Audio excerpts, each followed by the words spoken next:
Ada apa Pak Jajan? Akibat dari tidak mengetahui Ruhul Qudsi, akibat dari tidak mengetahui Ruhul Qudsi, orang kebanyakan menganggap bahwa ruh adalah nyawa. Nyawa adalah alat hidup. Tidak ada nyawa, mati. Padahal ruh ada 4 lapis. Ruh Qudsi bisa keluar, badan tetap hidup. Karena ruh 4 lapis. Ruh Qudsi, ruh sultani, ruh ruhani, ruh jismani. Mohon maaf, saya tidak menggunakan istilah jasmani.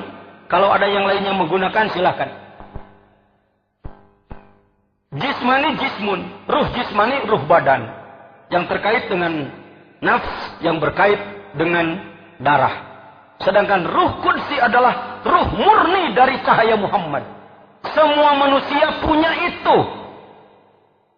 Kalau para nabi, karena keluar dari keturunan yang baik, begitu datang ke muka bumi, ruh Qudsi yang paling dalam itu dari badannya keluar dan kembali kepada Allah. Badannya di bumi, ruh Qudsinya kembali lagi kepada Allah. Karena itu tidak ada nabi maksiat. Kalau Nabi Adam disebut fa'asa rabbahu, dia berdurhaka pada Allah, itu hal kecil dibesarkan di kalangan orang besar. Sebenarnya tidak maksiat Nabi Adam. Tidak maksiat. Nah, ia diturunkan. Baik hadirin. Jadi, kalau para nabi datang ke sini dengan lengkap ruh 4 lapis, ruh yang paling dalamnya kembali lagi ke pusat. Kembali lagi ke induk. Kalau manusia yang bukan nabi, bukan calon nabi, begitu datang ke sini, karena di darahnya banyak subhat, ada darah yang haram, dari makanan yang haram, menang nipu, menang korupsi, menang madog, ngadahar beas, caina menang maling, macam-macam dosa-dosa orang tua kita, maka begitu kita keluar dari perut ibu, ruh kita yang paling dalam ini macet. Nasihat mattakodat fi ahdil misak, bahasa Sirul Asrornya. Macet. Tambah lagi dosa dirinya pribadi. Mungkin macet, mungkin macet, mungkin macet, mungkin macet. Tidak bisa dibuka kuncinya dengan pidato.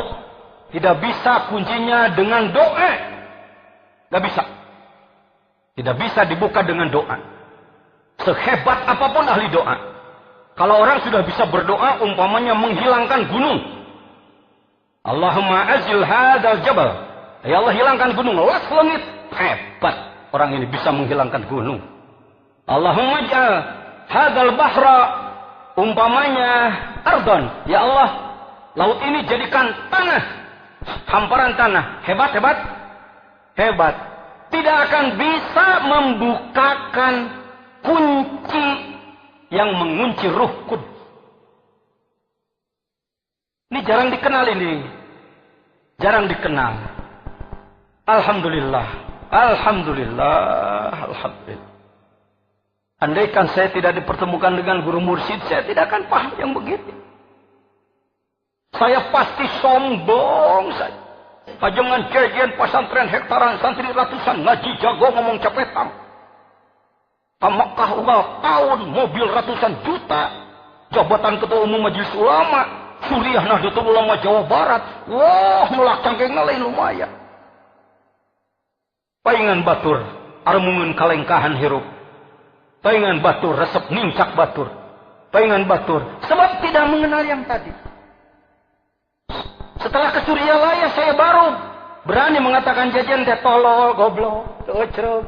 Setelah ke sini saya dulu disebut goblok ku batur, sikatlah aku yang baturna. Alhamdulillah. Nah, karena mengenal Ruhul Quds. Siapakah yang bisa membukakan kuplah, membukakan gembok yang mengunci ruh paling dalam sehingga dia tidak bisa keluar, adalah mursyid kamil mukammil. Ini tegas ini pengetahuan yang harus diketahui oleh seluruh cendekiawan, akademisi, dosen, sarjana, mahasiswa, santri, masyarakat. Saya mau nanya, Bapak sebelum ke Suryalaya pernah dengar ginian enggak? Tidak pernah. Siapa yang mau membahas? Lugas ka dia gelo banuliur kanen kumaha? Ya. Ada ya. Ada tahap-tahapan. Kenapa pengersa Abah? Dulu ketika saya dengan pengersa Ajengan Gaos menyampaikan setiap bulan, begitu turun beliau selalu menyanyikan tidak ada gosora, beliau. Hadirin rahimakumullah. Bagaimana kalau bertemu dengan mursyid tapi tidak kamil, bukan mursyid sempurna, mal bisa muka, walaupun memberikan ijazah talqin la ilaha illallah, cuma jadi wiridan. Diamalkan oleh kita la ilaha illallah, la ilaha illallah, dapat pahala aja, tapi tidak terbuka yang disebutkan iftah lana futuhal arifin atini mahabbataka wa marifataka, itu adalah terbukanya kunci gembok batin yang kalau ditimbang itu jutaan ton itu. Kalau ditimbang pakai timbangan itu jutaan ton itu. Agehna di jero macet. Hanya oleh Allah dan oleh orang yang diberi kepercayaan oleh Allah untuk ngurus itu. Jadi supaya tahu, jangan anggap pengersa Abah ini kiai biasa atau kiai tukang doa. Banyak ikhwan yang datang ke Abah seneng kalau didoakan, alhamdulillah, bahkan udah diberi talqin zikir jahar kopi masih minta yang khusus Abah. Kok belum dikasih yang khusus? Dianggapnya la ilaha illallah itu enggak khusus. Itu rajanya kalimah. Rajanya kalimah. Kalimah la ilaha illallah itu rajanya kalimah. Kalau udah dikasih rajanya, kok masih minta prajuritnya? Ya, karena saya jarang menyampaikan, maka satu kali kesempatan ini saya agak habiskan bicara. Yang paling sulitnya dalam tarekat, pengetahuan yang paling sulitnya dalam tarekat ini. Ya, dirin. Jadi la ilaha illallah yang kita amalkan bukan wiridan biasa cari pahala, bukan. Tapi sedang melakukan perjalanan ruh menuju Allah. Sedang melakukan perjalanan ruh menuju Allah. Dari mana ke mana? Dari bumi ini masuk ke langit satu. Ruh kita masuk ke langit satu. Langit 2, 3, 4, 5, 6, 7, itulah malakut. Tembus lagi ke Sidrah Muntaha seperti Rasul Mi'raj dulu. Ruh kita, ruh ibu, ini peot, bodoh. Bapak yang barangkali miskin, cuma tukang beca, itu urusan duniawi. Bisa jadi ruh Anda yang penampilannya bodoh, penampilannya tidak apa-apa, babacaan ke balelo. Tapi karena Anda dituntun ku ruh kamil, ruh suci, maka Anda melakukan perjalanan ruh menuju Allah. Masuk ke langit satu. Ruh mana? Ayo nih. Bukan nanti mati. Ike mun maut, ngan modar wae ngomong gitu. Yang bisa selamat nanti itu kalau jurusan selamat dari sekarang gitu. Ya. Tarjun najata walam tasluk masalikaha inna safinata la tajri alal yabisi. Maneh hayang salamet teu mapai jalan salamet, lir umpama kapal laut hayang berjalan di darat moal bisa. Lamun jelema kakaler nepina, mun jelema ngagidi ka kidul nepina. Kita sekarang kita cuma jangan banyak ngomong sama orang. Tau nggak? Gini gue sehari-hari cuma tukang parkir, tahu nggak? Ruh gue lagi di sana loh. Ulah ngomong gitu. Itu namanya porno, itu namanya haid. Tapi Anda harus tahu. Ya, bukan doa. Kalau doa itu minta. Masyarakat umat Islam Indonesia ini baru mengacungkan jempol pada seorang kiai kalau kiai itu cepat diijabah doa. Kalau ke situ cestem. Kalau ke situ instan. Waduh, luar biasa. Bapak perlu tahu. Bisa jadi orang diijabah doa karena Allah senang pada dia. Bisa jadi karena istidraj. Nyungkun. Sebenarnya Allah nggak ridho sama orang ini. Tapi karena orang ini sering minta dikasih. Siap. Sama dengan anak yang malas kerja. Minta uang kepada ibunya. Nggak dikasih meledok kaca. Dikasih aja. Siap. Si bergong siap. Diberi mah diberi. Masyarakat Indonesia nggak paham. Kalau ada kiai, doanya diijabah, itu diagung-agungkan. Kalau kita ke Suryalaya, nggak ngejar itu. Kita ini sadar bahwa Allah menciptakan Nur Muhammad, dari situ diciptakan semua ruh, ruhul qudsi, ruh sultani, ruh ruhani, dan ruh jismani, dimasukkan ke dalam diri kita, dan yang paling dalam itu macet, maka itu hanya bisa dibuka oleh Syekh Mursyid Kamil Mukamil. Ya sudah, hampir saya nyebut atau oleh wakilnya. Wakil nggak ada yang bisa buka. Wakil itu hanya menyambung saja. Hati-hati para wakil ya. Halo para wakil.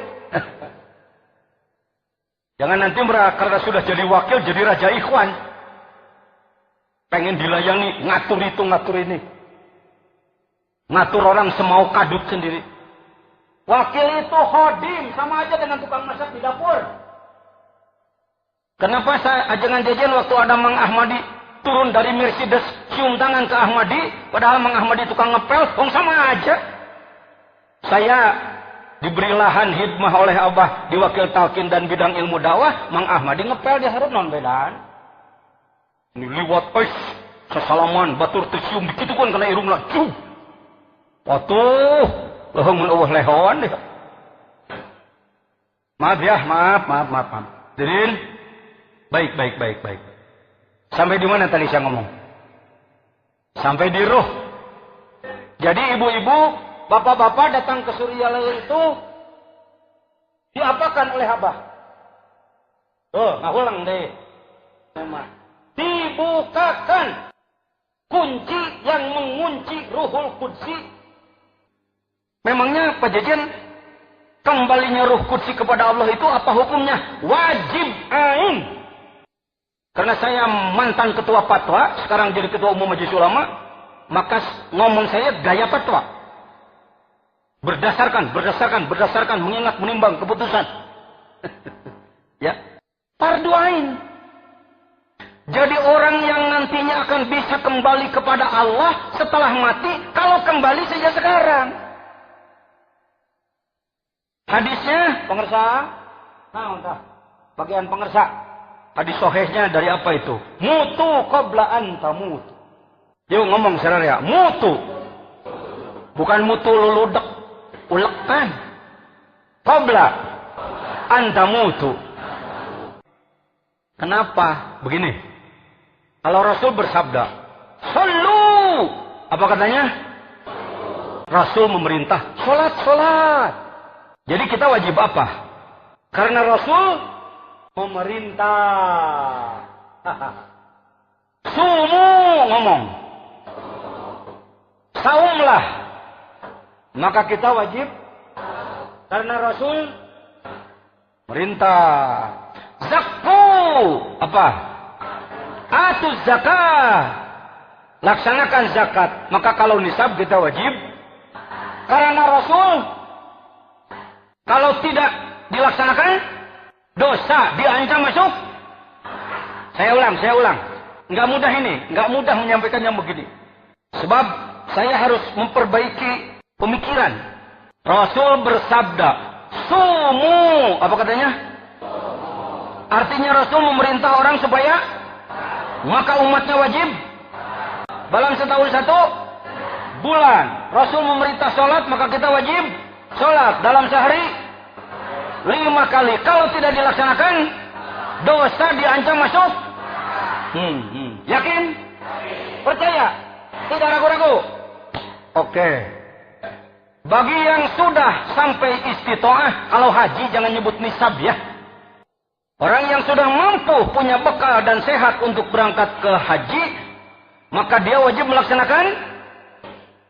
Allah bersabda, atimul hajj.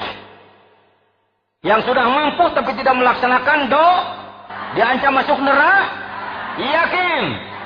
Nah, sekarang Rasul bersabda, mutu ngomong. Qabla anta mutu.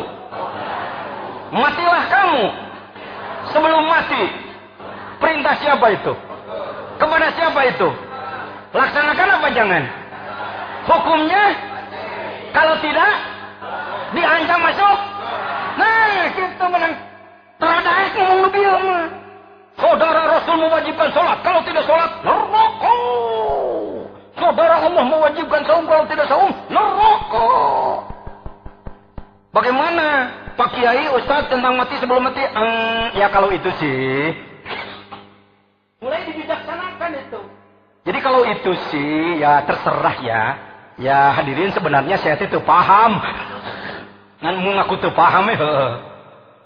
Rasul memerintah, mutukap. Matilah kamu sebelum. Artinya kita harus sudah melakukan perjalanan ruh kembali kepada Allah sebelum habis kontrak dicabut nyawa. Penyawana cuma satu, itulah ketololan. Nyawa bukan satu, ruh bukan satu, ruh 4. Yang disebutkan kembali adalah Ruhul Qudsi. Bagaimana cara kembalinya? Datanglah ke ahlinya untuk dibuka simpul kuncinya. Mulailah dia diurus ruh yang paling dalam itu dengan amalan zikir dan kewajiban-kewajiban lainnya. Setelah dia terurus, maka dia menjadi tiplul ma'ani, bayi maknawi. Dan dikeluarkan lagi oleh Allah, kembalilah dia ke sana. Contohnya Nabi Muhammad SAW waktu Mi'raj, Bilal masih hidup di Madinah. Nabi Muhammad Mi'raj, Bilal masih hidup. Tapi ketika Nabi Muhammad sampai ke laut, ke alam ujung, bertemu dengan Bilal. Kalau pakai bahasa Betawi, lu udah di sini ya? Kan lu belum ngerti. Kira-kira kalau pakai bahasa begitu. Nggak begitu Rasulullah. Tahu, oh ini kualitas. Semua orang, laki-laki, perempuan, cakep tidak cakep, mancung atau demes, kaya atau miskin, bodoh atau pinter, ketika dia melakukan perjalanan ruh menuju Allah, diawali dengan talqin zikir dari Syekh Mursyid Kamil Mukammil, maka diuruslah ruh maknawinya, maka dia keluar dan kembali ke sana, badan di sini, ruhnya di sana. Hati-hati dengan orang tarikat loh. Makanya hati-hati, jangan seneng maksiat. Awas dikir jangan dipakai kedok. Ya gua sih biar maksiat gini juga kau makan punya dikir. Jangan begitu. Hati-hati jangan begitu. Justru setelah berzikir kita semakin berupaya untuk melaksanakan kewajiban tugas dari Allah sebaik-baiknya, menjauhi maksiat. Amin.